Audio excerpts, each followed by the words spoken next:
Okay, so now we're going to get into graphing functions that are not linear and also talking about transformations. So we have kind of two big ideas here. The first is to think about what basic shapes of nonlinear functions look like. So functions like, x squared, the basic parabola, and also the square root of x. So to start with, we're just going to look at what the shape of those two functions are, and we're going to do that by plotting points and sketching a graph. We're also going to use Desmos, which is an online grapher, just so you can get a kind of better picture than my silly sketches. So let's start by thinking about these two functions here, f of x equals x squared and f of x equals the square root of x. We want to get a picture of what these functions look like, what their basic shape is. In order to do that, if we don't know their basic shape, we're going to sketch some points, or we're going to plot some points, okay?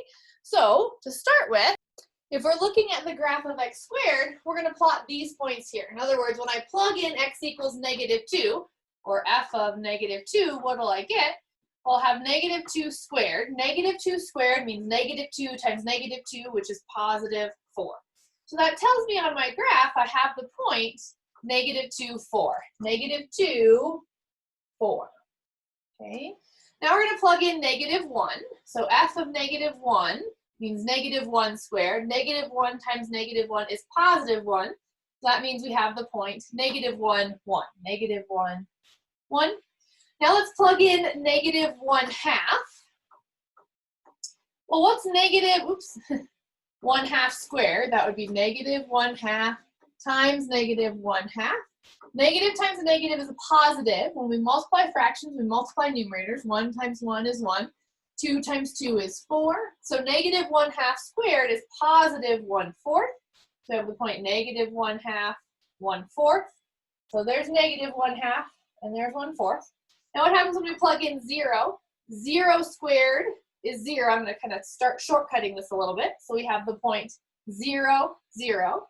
When we plug in 1/2, we'll have f of 1/2, which will be 1/2 squared. 1/2 times 1/2 is +1/4. So 1/2, 1/4. When we plug in 1, we'll have 1 squared, which is 1. So 1, 1. When we plug in 2, we'll have 2 squared, which is 4. So 2, 4. Now when I connect the dots here, I get this shape here. This shape is called a parabola. And it's the basic shape for an x squared graph, this nice U curve. Notice that the parabola has y-axis symmetry. It's symmetrical about the y-axis, okay? Now let's go ahead and do the same thing for the square root of x function. So we're going to plot some points and get a graph. Now when I try to plug in -2, what happens? Well, that would look like f of -2, which would be the square root of -2. Can we take the square root of -2? Well, we can. We'll get complex numbers. We'll get to that in chapter 3. But in terms of a graph, we can't. We're not graphing complex numbers. We're only graphing real numbers. So f of -2, the square root of -2, is undefined. Or for us, we can say does not exist on this graph. That means at -2, there's no corresponding y value. In other words, we're not going to have graph over there. Same thing for -1. f of -1 would be the square root of -1. That's a complex number, and it's not going to exist on our real valued graph. What about 0? What if we do f of 0? Well, that's the square root of 0. What's the square root of 0? Just 0. So the first point we're going to plot is 0, 0. Okay? Now, how about 1/4? Well, if we do f of 1/4, that's the square root of 1/4. The square root of 1/4 is something that we take times itself to get 1/4, and that is 1/2. So the square root of 1/4 is 1/2. So we have the point 1/4, 1/2 on our graph. So here's 1/4, here's 1/2. How about 1? What happens when we plug in 1? Well, the square root of 1 is 1, so we have the point 1, 1 on our graph. And notice that I skipped here to 4, and there's a reason for that. That's because that's something that we can actually calculate without getting a decimal approximation. What's the square root of 4? Well, the square root of 4 is the thing that I take times itself to get 4. 2 times 2 is 4, so the square root of 4, at least the positive root, is 2. We also have the point 4, 2 on our graph. So 1, 2, 3, 4, 2. So if I connect these together, we get kind of this slow rising half curve. Notice that I don't have any values here in the negatives or down here in the negative y's. Okay, so this one doesn't have a nice name, like this is called a parabola, at least not one that I know of. So here's our two basic graph shapes. Now real quick, let's hop on over to Desmos and take a look at what those look like on a little bit neater grapher. So I'm going to share my screen, maybe, and we'll graph these in Desmos. So this is Desmos, it's a free graphing utility. And let's go ahead and graph f of x equals x squared, that first graph that we did. Look at that, that sure looks like that nice parabola that we see. We see those same points, 0, 0. We had the point 1, 1, which is right there. We had the point 2, 4, which is right close enough there. There it is, okay. Has that y-axis symmetry we talked about. Now let's graph the square root function. So there's our square root function, that nice kind of slow rising graph, point 0, 0. We talked about the point 1, 1. We talked about the point 4, 2. So there's all those points. So those are the basic graphs of x squared and the square root of x, the quadratic, x squared, and the square root function.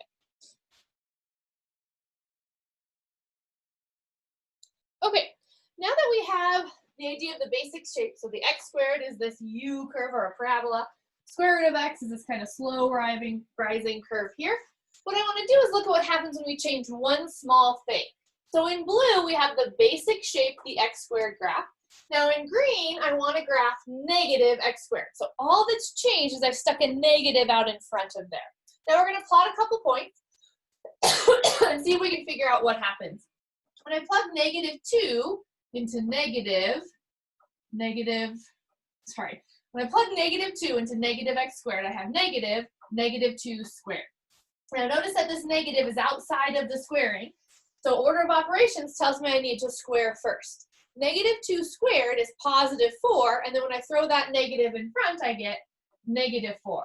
So I have the point negative 2, negative 4. When I plug in negative 1, I'll have negative 1 squared. Negative 1 squared is 1. Throw the negative in front. I get the point negative 1, negative 1. 0, squaring 0 is 0. Negative 0, still 0. So I have the point 0, 0. Plugging in 1, I'll have negative 1 squared. 1 squared is 1. That negative out in front makes the whole thing negative. So I have the point 1, negative 1. Plugging in 2, I'll have 2 squared, which is 4. The negative out in front makes that 0. So I have the point 2, negative 4. Now when I connect the dots, here in green is the graph of negative x squared. What do you notice about our original graph and the new graph with the negative out in front? Well, it looks like it just flipped upside down, or it went from up here to down here.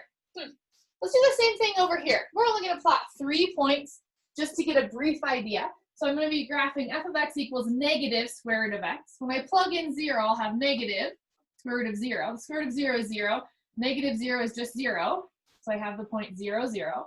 When I plug in 1, negative square root of 1. Well, square root of 1 is 1. Putting that negative in front makes it negative 1. So I have the point 1, negative 1. When I do 4, negative square root of 4. Square root of 4 is 2. That negative out in front makes the whole thing 0. So I have the point 4, negative 2. When I connect the dots, what do you notice again? Well, it looks like we took our original graph in purple here and flipped it upside down so that it was in green here. Turns out that's always what happens when you throw a negative out in front of a function. This represents an x-axis reflection. So this is known as an x-axis reflection. Why? Because we're reflecting our function across the x-axis. So an x-axis reflection is given by a negative out in front. So we do negative and then our function. So we're throwing a negative out in front. And that turns out it's always going to do an x-axis reflection or flip our function upside down. Now let's just go to Desmos to confirm this real quick. So I'm going to, again, share my screen and look at Desmos. Okay. So here were our original functions. So here was our f of x equals x squared. And notice what happens when I just stick a negative out in front. It flips that function upside down. So there's x squared. there's negative x squared. Let's look at the same thing. Here's our original square root of x graph. Putting a negative out in front just flips that upside down. Okay. So again, a negative out in front represents what's known as an x-axis reflection. Now I want to show that in one other way. Down here we've got a trig function, not something you have to know for this class, so don't worry about that. We've got that f of x equals -2 cosine of x plus 5. Now I want to look at what happens if I take that and I just throw a negative out in front of it.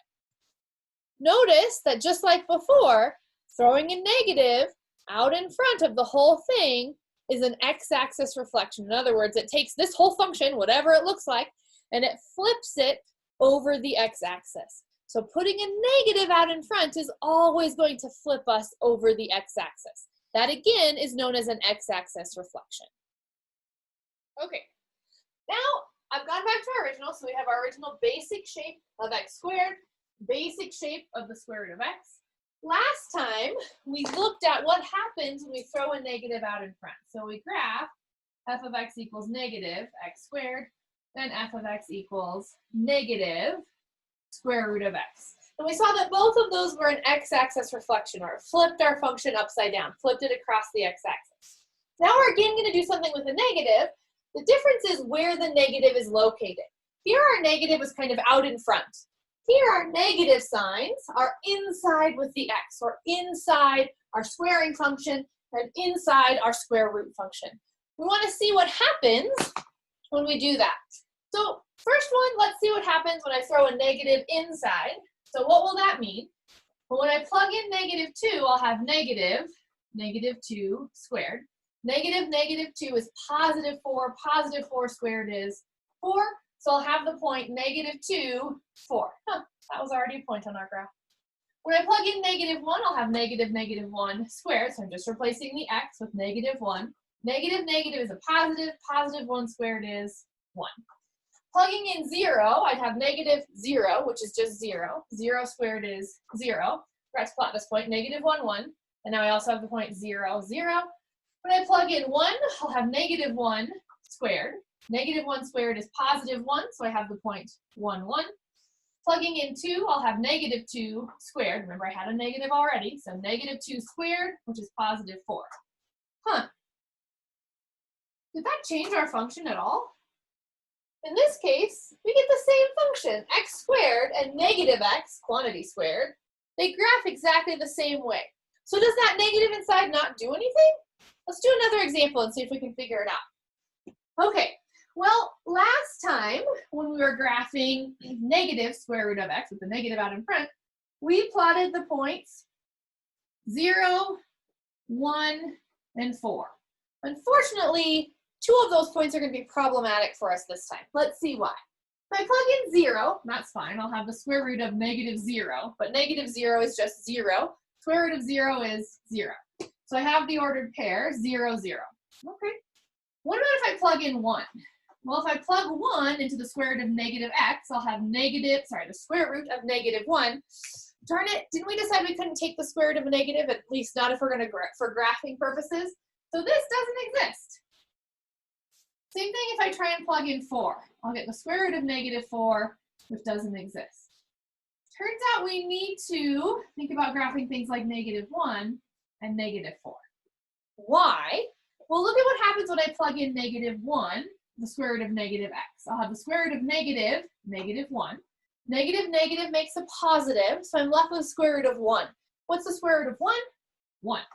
So now I have the ordered pair -1, 1.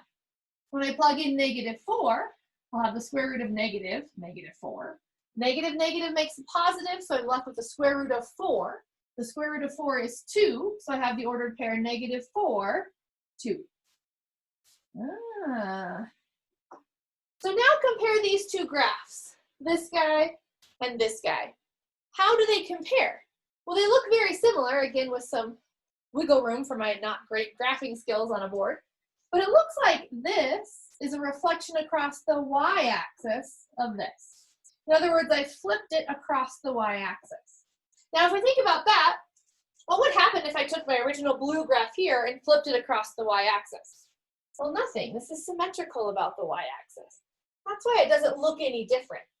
Turns out that putting a negative inside with our x is a y-axis reflection. Okay, so a y-axis reflection, we often say, is f of negative x, meaning I'm putting that negative inside with our x. And we just modeled that by looking at f of x equals negative x quantity squared, and f of x equals square root of negative x. Okay, so we now have x-axis reflections and y-axis reflections. Let's go ahead and go to Desmos again and take a look at these. All right, so now let's look at these on Desmos. Here's our original x squared graph, and we saw I am using parentheses here to make sure I get the negative in the right place. If we plug a negative in there, nothing happens, right? And that's again because plugging a negative inside with our x represents a y-axis reflection, and reflecting this red graph across the y-axis doesn't really change anything because that graph has y-axis symmetry. Now let's look at what happens with the square root function. So here's the square root of x. If I throw a negative in there, look at that. We get a reflection across the y-axis. Okay. So plugging a negative inside of our function gives us a y-axis reflection, or a reflection across the y-axis. Now let's look at some of those weird functions that we're not actually responsible for in this class, just to show that this is something that remains true no matter how weird your function looks like. So here's that cosine, that weird cosine function. And we saw before that if we put a negative out in front, it reflects across the x-axis. Now when I put a negative in here, nothing changes. Why? Well, if you look at this function, this has y-axis symmetry. In other words, if I fold in half along the y-axis, the two halves of this function would match up. So it already is symmetrical about the y-axis, which means reflecting it across the y-axis is going to do nothing. Just for fun, again, you are not responsible for functions that look like this, but just for fun, let's see that y-axis reflection in action. This function is not symmetrical about the y-axis. Folding in half along the y-axis will not make the two halves of my function match up. So that means something interesting should happen when I throw a negative in here. Okay, let's see it again. So here's our original function. Now when I reflect it across the y-axis, there we go. So watch that reflection. Isn't that cool? So a negative inside with our x variable is going to represent a y-axis reflection. A negative outside in front of the function is going to represent an x-axis reflection. This is going to be true for all of the functions that we work with, no matter how weird they are.